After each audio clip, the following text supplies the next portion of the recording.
Сәлем, біздің бүгінгі қарастыратын тақырыбымыз ол молекулалық массаны есептеу. Жалпы молекулалық масса молекуланы құрайтын барлық атом массаларының қосындысы. Молекулалық массаны біз mR деп белгілейміз, ал атомдық массаны AR деп белгілейміз. Түсінікті болу үшін мен мысал ретінде салыстырмалы молекулалық массаны есептейін.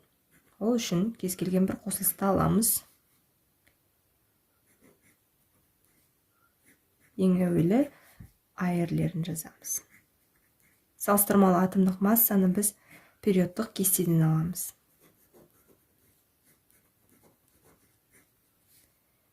Сутектің салыстырмалы атомдық массасы 1-ге тең, қосамыз.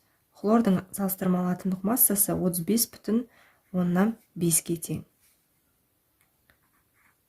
36,5 грамм бөлінген моль.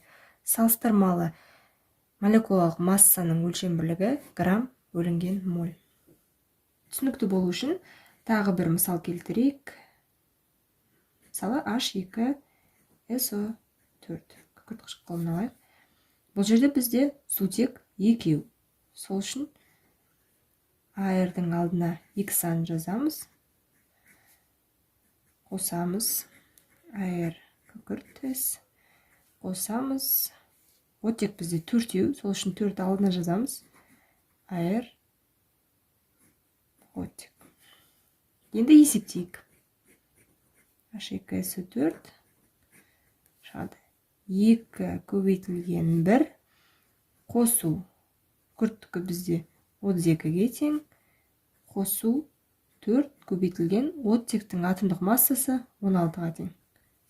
Тең болады 98 грамм бөлінген моль.